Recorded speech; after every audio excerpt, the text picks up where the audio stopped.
नमस्कार, बहुत स्वागत है आपका। एनडीटीवी मध्य प्रदेश छत्तीसगढ़ देख रहे हैं आप और आपके साथ मैं हूं आसिफ शेख। अब तक की तमाम बड़ी खबरें शाम की ब्रेकिंग न्यूज में लेकर हाजिर हैं और बुलेटिन की शुरुआत इस वक्त की सबसे बड़ी खबर के साथ।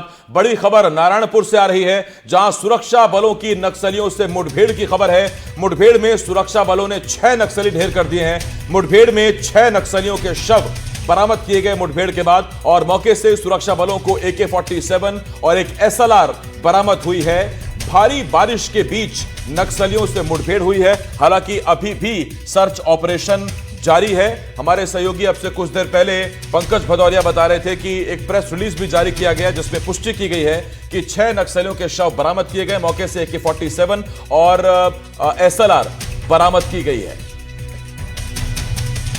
मेरे सहयोगी नीलेश इस वक्त इस बड़ी खबर पर हमारे साथ जुड़ रहे हैं लाइव। नीलेश, अमित शाह ने कुछ ही दिन पहले कहा था कि बारिश में इस बार नक्सलियों को बख्शा नहीं जाएगा, किसी तरह का रहम ढील कोताही नहीं बरती जाएगी। और लीजिए, मानसून का मौसम है, सफाया जारी है।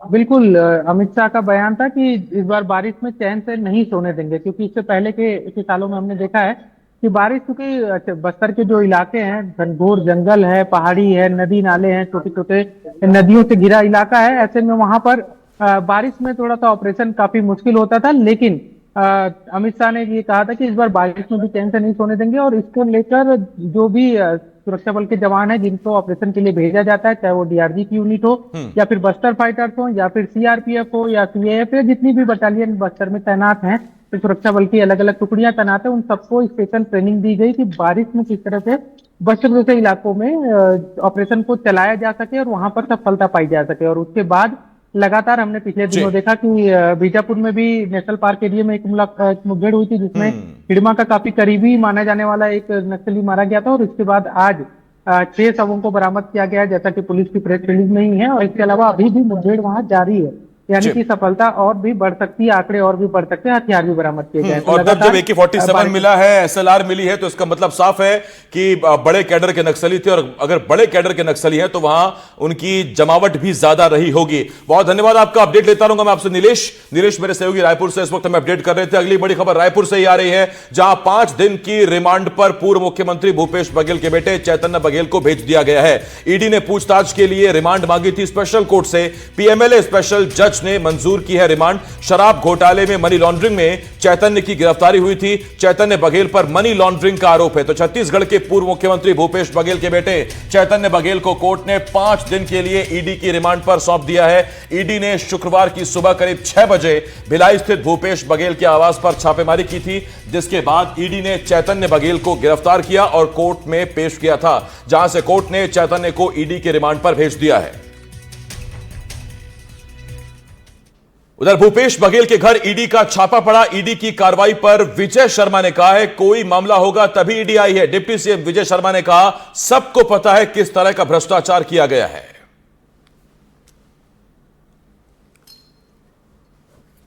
चैतन्य बघेल की गिरफ्तारी पर कैबिनेट मंत्री केदार कश्यप ने कहा ईडी अपनी कार्रवाई कर रही है, ईडी पर कोई दबाव नहीं है।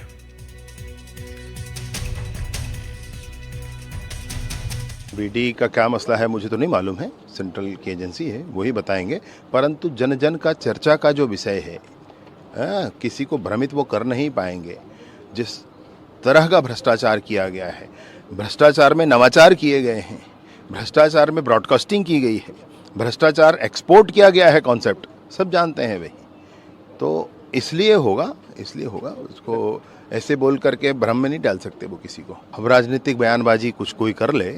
जहाँ आपके घर आई थी कि ईडी नहीं आई थी? भाई नहीं है कोई मामला तो नहीं आई थी, कोई मामला होगा तो आती। क्योंकि कोई प्रेशर क्रिएट नहीं किया जा रहा है। पूरी तरीके से सरकार किसी भी तरीके से कोई दबाव में नहीं है। और ये विष्णुदेव साय जी की सरकार है, ये कांग्रेस की सरकार नहीं है। और जहाँ तक ईडी की कार्रवाई की मामला है, तो ईडी अपनी कार्रवाई कर रही है। ईडी कोई ये तो नहीं है कि सरकार के कहने पे चले। और इससे पहले भी उनसे पूछताछ हुई थी और यदि शक के दायरे में है तो और उन विषयों को लेकर के उनको स्पष्ट करना चाहिए। मुरैना से इस वक्त बुलेटिन की बड़ी खबर है, जहां नाले के तेज बहाव में एक युवक बह गया। मौके पर एसडीएम और तहसीलदार मौजूद है। युवक के रेस्क्यू में एसडीआरएफ जुटी हुई है। सबलगढ़ के खार नाले में युवक बह गया। तस्वीरें इस वक्त हम आपको दिखा रहे हैं। देखिए आप, बहता हुआ नाला है, उफान पर नाला है, और उसी दौरान एक युवक इस नाले में गिर गया और सीधा बहता ही चला गया। जैसे ही इसकी जानकारी मिली, मौके पर एसडीएम और तहसीलदार पहुंच गए। आप देख रहे हैं तस्वीरों में, युवक नाले में बहता हुआ आपको नजर आ रहा है। मानसून के मौसम में जगह जगह बारिश हो रही है, नदी नाले उफान पर हैं, और मुरैना के सबलगढ़ के खार की तस्वीरें इस वक्त हम आपको दिखा रहे थे। तलाशी शुरू हो गई है। मेरी एसडीएम साहब से बात भी हुई है। एसडीआरएफ की टीम भी वहां गई है। अब जैसी संभावना जताई जा रही है, संभवतः उनका जीवित मिलना संभव ना हो, लेकिन हाँ, डेड बॉडी रेस्क्यू अतिशीघ्र कर लिया जाएगा। तो कौन है, कहाँ का रहने वाला है? उनका मुकेश संभवतः नाम है, आसपास के किसी इसमें है। संभावना ये भी है कि वो शायद नशे की हालत में थे। ऐसे मैं पुष्टि नहीं कर रहा हूँ, ऐसी जानकारी मुझे प्राप्त हुई है। तो मुरैना के खार में जहां युवक बह गया, टीकमगढ़ में बारिश के चलते सड़क ही बह गई। सड़क के साथ साथ पुलिया भी बह गई।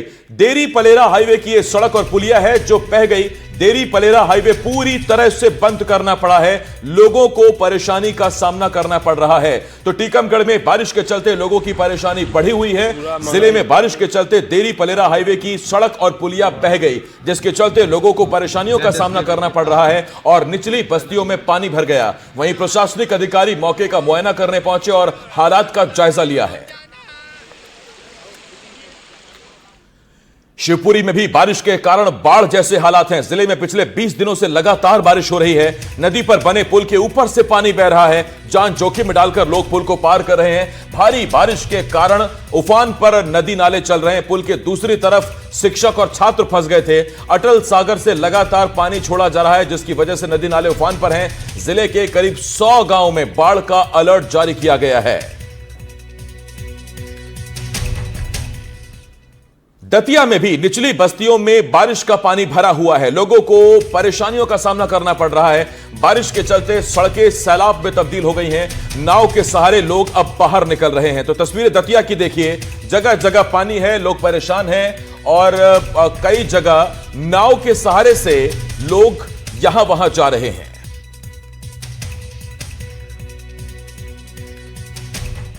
ग्वालियर से खबर है, बारिश ने प्रशासन की पोल खोलकर रख दी। ड्रेनेज और सीवर सिस्टम पूरी तरह से फेल हो गया है। लोगों का सड़कों पर निकलना मुश्किल हो गया है। सड़कों पर पानी और कीचड़ मुसीबत बना हुआ है। छात्रों को स्कूल जाने में परेशानी हो रही है। शहर के ज्यादातर सड़कों पर यही मंजर नजर आ रहा है। ग्वालियर में लगातार बारिश ने शहर की सड़कों को तालाब में तब्दील कर दिया है। ड्रेनेज और सीवर सिस्टम पूरी तरह से फेल हो जाने से लोगों का सड़कों पर निकलना मुश्किल हो गया है। ग्वालियर शहर के वार्ड नंबर 38 के गोल पहाड़िया की तस्वीरें इस वक्त हम आपको दिखा रहे हैं। छतरपुर में भी बाढ़ में 6 लोग फंस गए, जिनका रेस्क्यू किया गया। नौगांव में लोगों का रेस्क्यू किया गया है। सिंघाड़ी नदी में बाढ़ आ जाने के चलते लोग फंस गए थे। एसडीआरएफ की टीम ने लोगों को किसी तरह सुरक्षित बाहर निकाल लिया है। ग्राम करोला में 4 लोग टापू में फंस गए थे, जिनका रेस्क्यू करके उन्हें बाहर सुरक्षित निकाला गया है, जिसमें मुन्नीलाल पाल उम्र 65 वर्ष, उनकी पत्नी भगवंती पाल 60 वर्ष, सरमन पाल 35 वर्ष और कैलाश पाल 32 वर्ष। ये दोनों पुत्र थे। इन चारों को सुरक्षित निकाल लिया गया है। ये करोला में टापू को फंस गए थे। इसी प्रकार गुरसारी में 2 व्यक्ति अभी टापू में फंसे हुए हैं, जिनको रेस्क्यू किया जा रहा है। एक संतोष पाल, एक बंसी रजक और दूसरा बंसी रजक। इसके कार्रवाई की जा रही है, रेस्क्यू की जा रही है। छतरपुर में लगातार हो रही बारिश ने लोगों का जीना मुहाल कर दिया है। पिछले 24 घंटे की लगातार बारिश के कारण गलियों में कमर तक पानी भर गया है। घरों में भी घुटनों तक पानी भरने से लोग परेशान हैं। गाड़ियां पानी में पूरी तरह से डूबी नजर आ रही हैं। बताया जा रहा है कि शहरों में 100 से ज्यादा घर बारिश के कारण प्रभावित हैं। वहीं गांव में बाढ़ आने से उनका संपर्क मुख्य इलाके से टूट गया है। छतरपुर से हमारी यह रिपोर्ट देखिए। लगातार 24 घंटे से हो रही बारिश में लोगों का जीना हराम कर दिया है। लगभग छतरपुर जिले में 100 घरों से ज्यादा घरों में पानी भर गया है और यहाँ पे जो गांव में है 50 से ज्यादा गांव डूब क्षेत्र में आ गए हैं, जो चारों तरफ से घिर गए हैं या मकानों में या घरों में पानी भर गया है। प्रशासन अपनी तैयारी के साथ में लगा हुआ है और प्रशासन पूरी तैयारी कर रहा है। मैं आपको अपने कैमरा पर्सन से कहूंगा कि मेरे यहाँ पे दिखाएं कि किस प्रकार के कितना पानी है, इनके घरों में अंदर कितना पानी होगा। मैं चल के बता रहा हूं कि आप देखिए कितना पानी है। इस तरफ और ज्यादा पानी है, जो पानी में देखने को लगता है कि इन घरों में पानी है। हालांकि ये आपको बता दूं कि ये जो तालाब है, ये तालाब क्षेत्र में मकान बनाए गए हैं, इसकी वजह से यहाँ पे छतरपुर जिले में शहर में 7 तालाब हैं। 7 तालाबों का जो रकबा है वो बहुत छोटा हो गया है, बहुत छोटा रह गया है, क्योंकि उन भूमाफियाओं के द्वारा उसमें मकान और प्लॉट बेच दिए गए हैं। छतरपुर जिले में ही नहीं, पूरे मध्य प्रदेश में हो रही बारिश से जनजीवन अस्त व्यस्त हो गया है। जैसे कि कल हाई अलर्ट जारी किया गया था प्रशासन के द्वारा और कहा गया था कि मूसलाधार बारिश हो सकती है। उस पे हम ग्राउंड रिपोर्ट पे आ चुके हैं और हम बता रहे हैं कि किस प्रकार से लोगों के घरों में पानी भर गया है। अरविंद कुमार तिवारी, एनडीटीवी, छतरपुर। पानी हैवी रेंज हुआ है, 300 mm से ज्यादा पानी एक दिन में गिरा है। तो यहाँ का जो ओनो है वो थोड़ा छोटा है और ऊंचा बनाया गया है। तकनीकी रूप से जिसने बनाया वो ठीक नहीं बनाया है। पानी भराव की समस्या आ गई और लगभग 100 से अधिक मकानों में पानी भर गया है।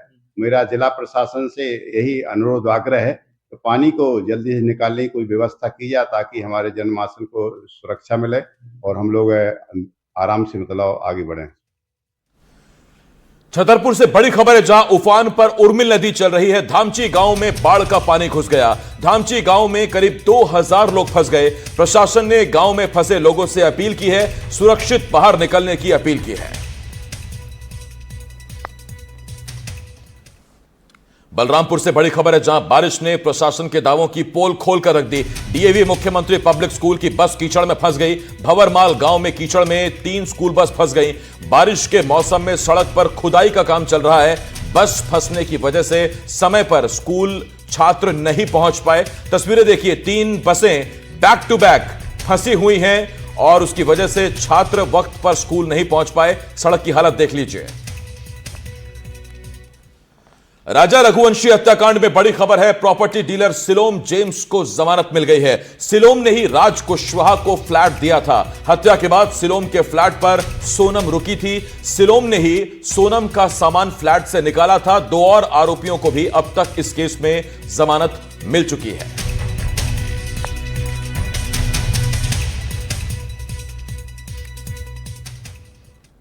इसके साथ ही राजा हत्याकांड में पुलिस की जांच पर सवाल उठ रहे हैं। राजा के भाई ने पुलिस जांच पर सवाल उठाए हैं। सिलोम जेम्स को बेल मिलने पर विपिन रघुवंशी ने कहा, आरोपियों के परिजनों से बात पुलिस करवा रही है। पुलिस की एक रिकॉर्डिंग भी सामने आई है। सोनम का भाई सबको गुमराह कर रहा है, यह विपिन ने आरोप लगाया है। सोनम की रिहाई में सोनम का परिवार जुटा हुआ है।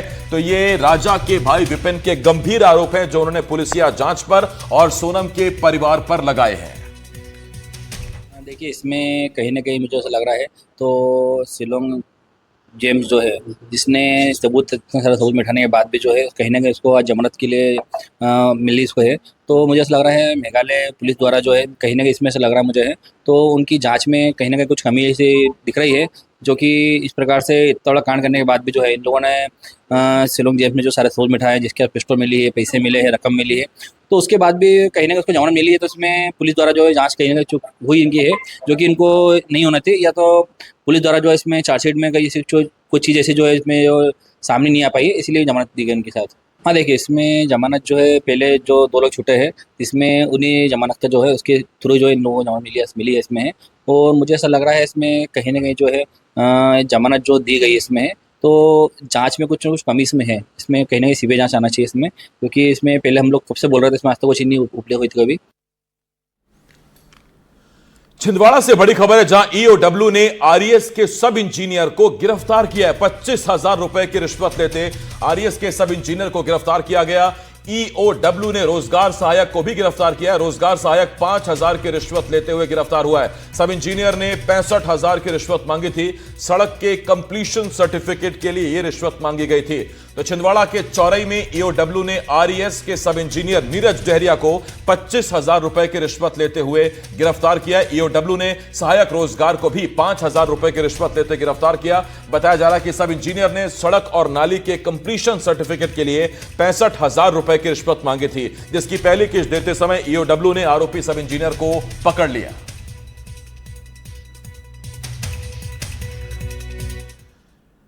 ग्वालियर से इस वक्त की बड़ी खबर, जहां घरेलू विवाद को लेकर दो पक्षों में मारपीट हुई है। दोनों पक्षों ने एक दूसरे पर जमकर बरसाई है लाठियां। दोनों तरफ से जमकर पथराव हुआ है, लात घूंसे चले हैं। दोनों पक्षों ने गाड़ियों में भी तोड़फोड़ की है। घटना का यह वीडियो सीसीटीवी में कैद हुआ है। तो ग्वालियर में घरेलू विवाद के चलते दो पक्षों में जबरदस्त मारपीट हो गई।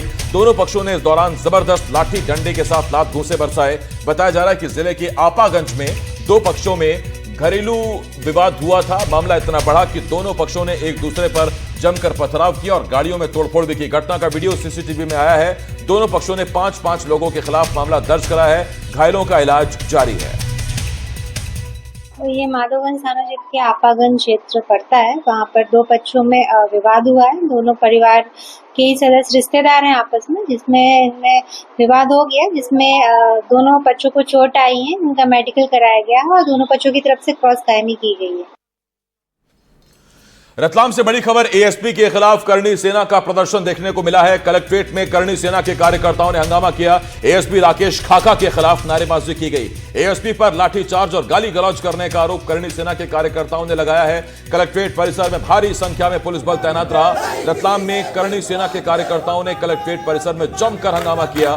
करणी सेना के कार्यकर्ताओं ने आरोप लगाते हुए कहा कि एएसपी राकेश खाका ने लाठीचार्ज का आदेश दिया था और गाली गलौज भी की थी, जिसको लेकर एएसपी पर कार्रवाई होनी चाहिए। कार्रवाई नहीं होने पर उग्र आंदोलन की चेतावनी दी गई है।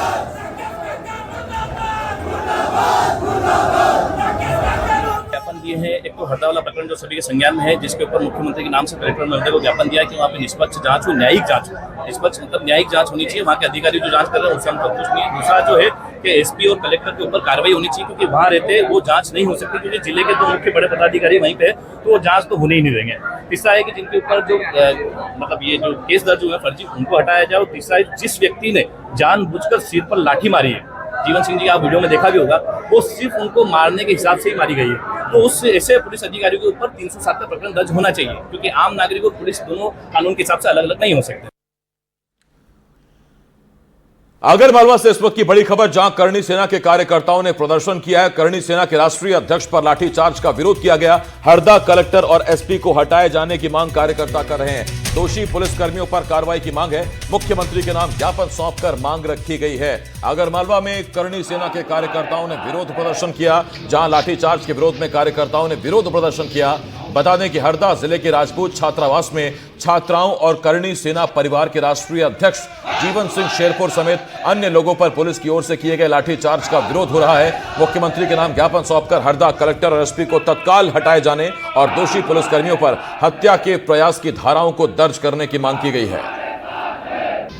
प्रशासन को सबक लेना चाहिए और जो भी दुष्कृत्य सरकार के द्वारा हरदा में किया गया उसकी मैं कड़ी रूप से निंदा करता हूं। और ये मैं आपके माध्यम से सरकार को बताना चाहता हूं कि जितना जल्दी हो सके संबंधित पुलिस अधिकारियों को, वहाँ के प्रशासनिक अधिकारियों को, जिन्होंने निर्लज्जता से एक समाज के वरिष्ठ और समाज के नेता जो सब समाज के लिए लड़ता है उसके खिलाफ बर्बरता की, उसकी हम घोर निंदा करते हैं और शासन को इसका संज्ञान लेकर तत्काल उन पर कार्रवाई करनी चाहिए। मैं आज मांग करता हूँ। आगरमालवा ही नहीं, खंडवा में भी करणी सेना ने हरदा लाठीचार्ज का विरोध किया है। कलेक्टर एसपी को हटाने की मांग को लेकर प्रदर्शन किया गया। दोषी पुलिसकर्मियों पर कार्रवाई की मांग की गई है। मुख्यमंत्री के नाम ज्ञापन सौंपकर खंडवा में करणी सेना के कार्यकर्ताओं ने यह मांग की है।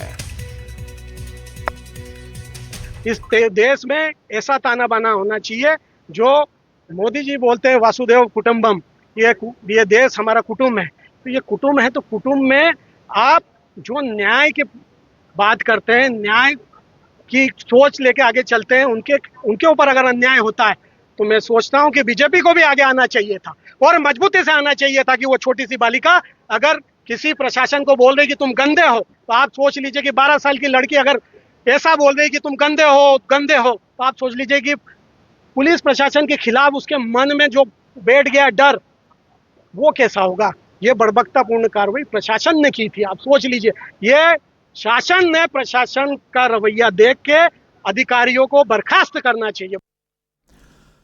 कवर्धा में हड़ताल पर फैक्ट्री के मजदूर बैठ गए हैं। मजदूरों ने काम से निकाले जाने का आरोप लगाया है। चहेते ठेकेदारों को लाभ पहुंचाने का आरोप है। कांग्रेस ने हड़ताल पर बैठे मजदूरों का समर्थन किया। कांग्रेस कार्यकर्ताओं ने कारखाने का घेराव किया।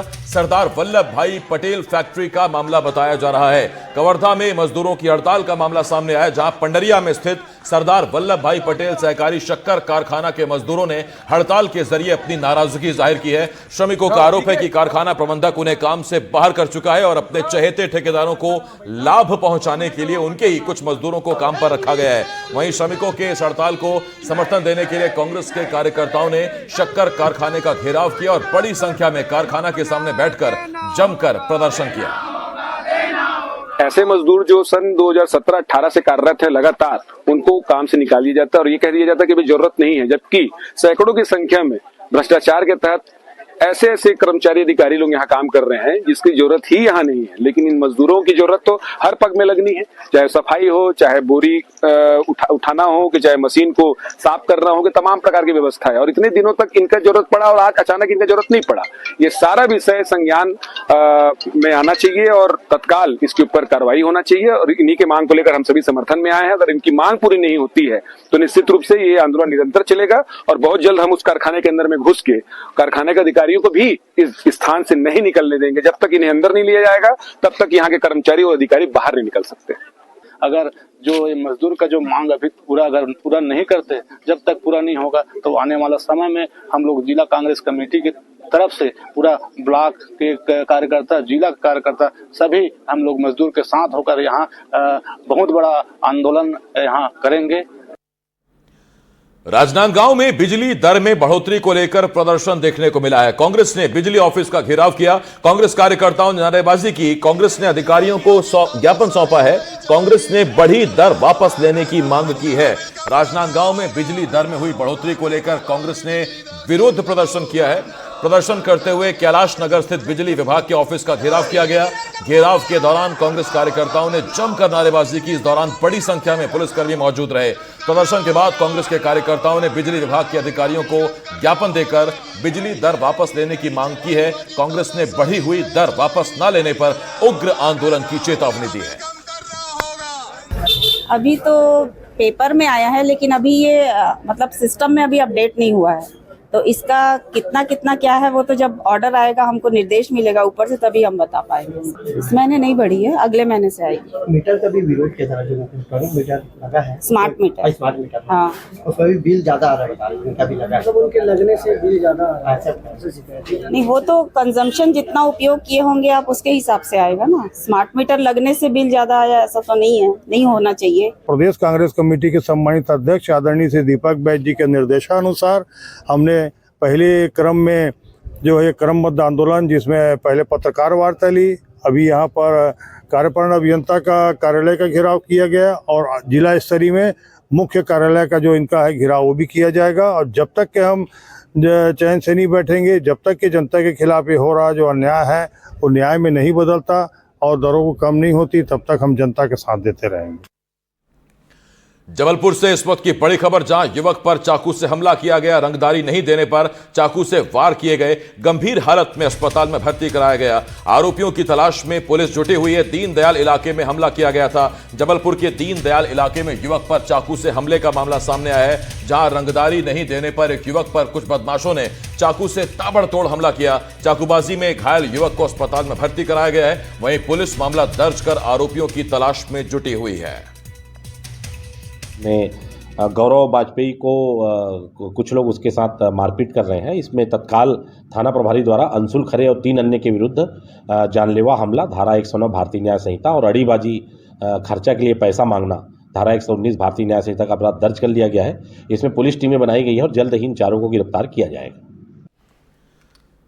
महासमुंद में खाद न मिलने के चलते किसान परेशान हैं। किसान खाद वितरण केंद्रों के चक्कर काटकर परेशान हो रहे हैं। किसानों का आरोप है कि खेमड़ा समिति में खाद उपलब्ध है, इसके बावजूद किसानों को खाद नहीं मिल पा रही। आपको बता दें, खेमड़ा के सहकारी समिति में 6 ग्रामों के 760 किसान पंजीकृत हैं। खेमड़ा समिति के अंतर्गत 760 किसान पिछले महीने से खाद के लिए भटक रहे हैं, पर किसानों को खाद नहीं मिल पा रही है।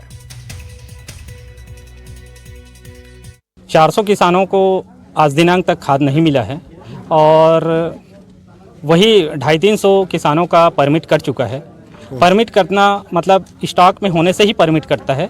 परमिट कटा और उसको खाद मिल जाना चाहिए, पर आज दिनांक तक उसको खाद नहीं मिला है। हम लोग सर अप्रैल मई से घूम रहे हैं यहाँ खाद के लिए, और अप्रैल मई में जिनकी परमिट कट गई है उनको आज पर्यंत खाद नहीं मिला है, और हम लोग की तो परमिट ही नहीं कटी है। हम लोग 3 माह से परेशान हो रहे हैं सभी किसान। अभी हम लोग का ब्यासी का समय आ गया है, खेती किसानी का समय आ गया है। अति आवश्यक है, हम लोग को यूरिया खाद ज़रूरत है। डीएपी अभी तक मिला ही नहीं। मेरे पास तो किसानों का शिकायत किसी प्रकार का प्राप्त नहीं हुआ है। अब ये शिकायत आपके माध्यम से पता चल रहा है तो इनका जांच कराऊंगा। अगर कोई कर्मचारी समिति का दोषी होगा, उनके विभागीय कार्रवाई है तो उच्च अधिकारियों को अवगत करा दूंगा। आपके पास की समिति है, जानकारी तो आ रही होगी कि किसानों को खाद नहीं मिल पा रहा है। नहीं, खाद का समस्या है इस प्रकार से जानकारी मिली थी कि डीएपी नहीं है, वो नहीं है, लेकिन किसानों को नहीं मिला है परमिट कट के।